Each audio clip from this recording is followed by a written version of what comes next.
রাতে ডিআর কঙ্গোর মুখোমুখি হচ্ছে ইংল্যান্ড। নতুন 3 উপজেলা ও একটি থানা অনুমোদন।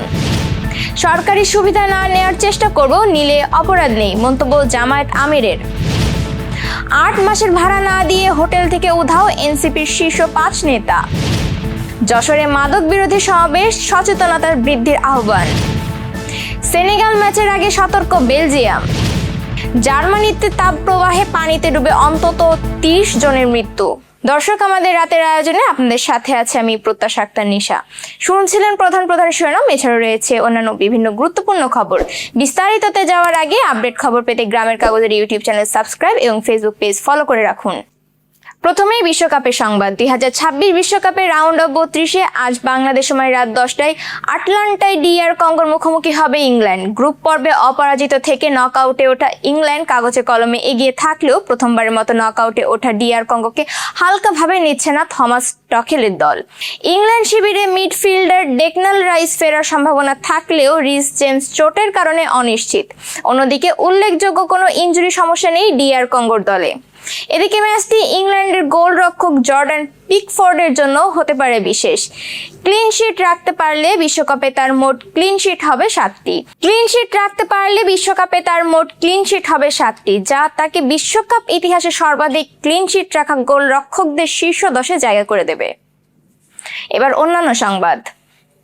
সরকারি প্রশাসনিক পুনর্বিন্যাসের অংশ হিসেবে নতুন 3টি উপজেলা ও একটি থানা গঠনের প্রস্তাব অনুমোদন দিয়েছে। বুধবার মন্ত্রী পরিষদ বিভাগে অনুষ্ঠিত প্রশাসনিক পুনর্বিন্যাস সংক্রান্ত জাতীয় বাস্তবায়ন কমিটির 121তম সভায় এ সিদ্ধান্ত নেওয়া হয়।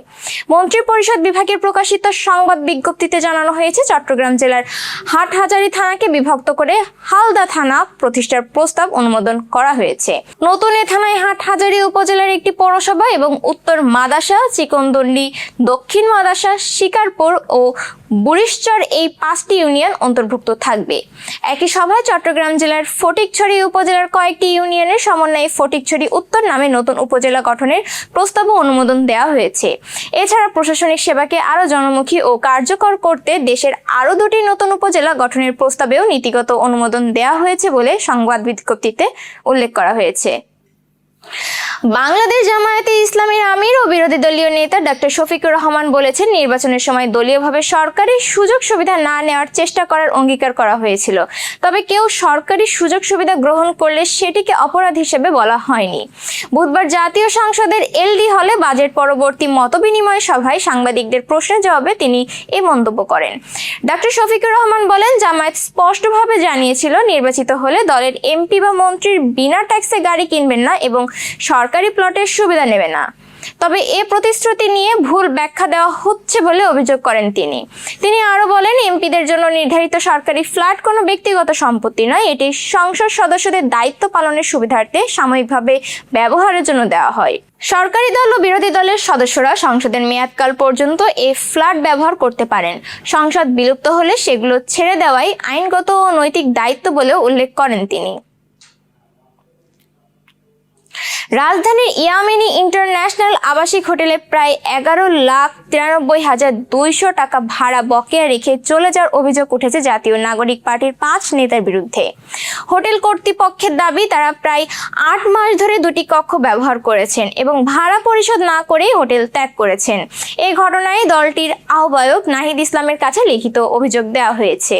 অভিযোগে আরও বলা হয়েছে, হোটেলে অবস্থানকালে ওই কক্ষগুলোতে নারীদের অবাধ যাতায়াত ও অনৈতিক কর্মকাণ্ডের ঘটনাও ঘটেছে। তবে অভিযুক্ত নেতারা এসব অভিযোগ অস্বীকার করেছেন বা বিষয়টি সম্পর্কে অবগত নন বলে দাবি করেছেন। তাদের মধ্যে কেউ বলেছেন তারা শুধু মাঝে মধ্যে সেখানে যেতেন, কিন্তু কক্ষ ভাড়া বা বকেয়া বিষয়ে জানেন না। এদিকে এনসিপির আহ্বায়ক নাহিদ ইসলাম বলেছেন, অভিযোগটি দলীয় শৃঙ্খলা কমিটির কাছে পাঠানো হয়েছে। তদন্ত প্রতিবেদন পাওয়ার পর অভিযোগের সত্যতা অনুযায়ী সংশ্লিষ্টদের বিরুদ্ধে সাংগঠনিক ব্যবস্থা নেওয়া হবে বলে তিনি জানান। এবার যশোর সহ আঞ্চলিক সংবাদ। যশোরের অভয়নগর উপজেলার প্রেমবাগ ইউনিয়নের জিয়াডাঙ্গা বাজারে যুব সমাজকে মাদকের ভয়াবহতা থেকে রক্ষায় মাদক বিরোধী সমাবেশ অনুষ্ঠিত হয়েছে।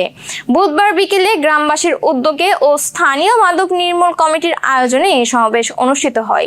মাদক নির্মূল কমিটির সভাপতি রবিউল ইসলামের সভাপতিত্বে এবং সাধারণ সম্পাদক পল্লী চিকিৎসক শফিকুর রহমানের সঞ্চালনায় অনুষ্ঠিত সমাবেশে প্রধান অতিথি হিসেবে বক্তব্য দেন অভয়নগর থানার ওসির প্রতিনিধি SI ইমরান মালি ও অন্যান্যরা। বাগেরহাটের মোরেলগঞ্জ উপজেলার গলিশাখালী ফাজিল মাদ্রাসার অধ্যক্ষ মাওলানা আব্দুল বারীর বিরুদ্ধে অনিয়ম, শিক্ষকদের কাছ থেকে অর্থ আদায় ও অসৎ আচরণের অভিযোগ তুলে প্রতিবাদ করেছেন শিক্ষকরা। বুধবার মাদ্রাসার শিক্ষক মিলনায়তনে আয়োজিত সভায় তারা অধ্যক্ষের চাকরির মেয়াদ শেষ হওয়ায় তাকে পুনরায় চুক্তিভিত্তিক নিয়োগ না দেওয়ার দাবি জানান। শিক্ষকদের অভিযোগ, বিভিন্ন সময়ে নিয়োগ, উচ্চতর স্কেল ও অন্যান্য অজুহাতে একাধিক শিক্ষকের কাছ থেকে মোটা অঙ্কের অর্থ নেওয়া হয়েছে। এছাড়া একনায়কতান্ত্রিকভাবে প্রতিষ্ঠান পরিচালনা এবং শিক্ষকদের সঙ্গে অসদাচরণের অভিযোগও তোলেন তারা। তবে অধ্যক্ষ মাওলানা আব্দুল বারী তার বিরুদ্ধে আনা সব অভিযোগ অস্বীকার করেছেন। গাইবান্ধার পলাশবাড়ী উপজেলা বিএনপি ও স্বেচ্ছাসেবক দলের নেতাকর্মীদের উপর হামলার প্রতিবাদে বুধবার দুপুরে জেলা বিএনপির উদ্যোগে দলীয় কার্যালয়ের সামনে প্রতিবাদ সমাবেশ অনুষ্ঠিত হয়েছে। এতে জেলা বিএনপি অঙ্গ ও সহযোগী সংগঠনের বিপুল সংখ্যক নেতাকর্মী অংশ নেন। সমাবেশে বক্তারা অভিযোগ করেন, গত সোমবার পলাশবাড়ী উপজেলা বিএনপির সভাপতি আব্দুস সামাদ মণ্ডল, জেলা স্বেচ্ছাসেবক দলের সদস্য মিল্লাত সরকার মিলন এবং পলাশবাড়ী পৌর স্বেচ্ছাসেবক দলের আহ্বায়ক শামীম রেজার উপর হত্যার উদ্দেশ্যে হামলা চালানো হয়। এ ঘটনায় তারা জামাত শিবিরের নেতাকর্মীদের দায়ী করে হামলার তীব্র নিন্দা ও প্রতিবাদ জানান। এবার খেলার সংবাদ। বিশ্বকাপের শেষ 32-এর ম্যাচে বাংলাদেশ সময় রাত 2টায় সিয়াটলে মুখোমুখি হবে বেলজিয়াম ও সেনেগাল। গ্রুপ চ্যাম্পিয়ন হিসেবে নকআউটে উঠেছে বেলজিয়াম, আর সেরা তৃতীয় দলগুলোর একটি হিসেবে শেষ 32-এ জায়গা করে নিয়েছে সেনেগাল। গ্রুপ পর্বে শেষ ম্যাচে নিউজিল্যান্ডকে 5-1 গোলে হারিয়ে আত্মবিশ্বাস ফিরে পেয়েছে বেলজিয়াম। অন্যদিকে ইরাককে একই ব্যবধানে হারিয়ে ইতিহাস গড়ে নকআউটে উঠেছে সেনেগাল। প্রথম আফ্রিকান দল হিসেবে বিশ্বকাপের এক ম্যাচে 5 গোল করার কৃতিত্বও গড়েছে তারা।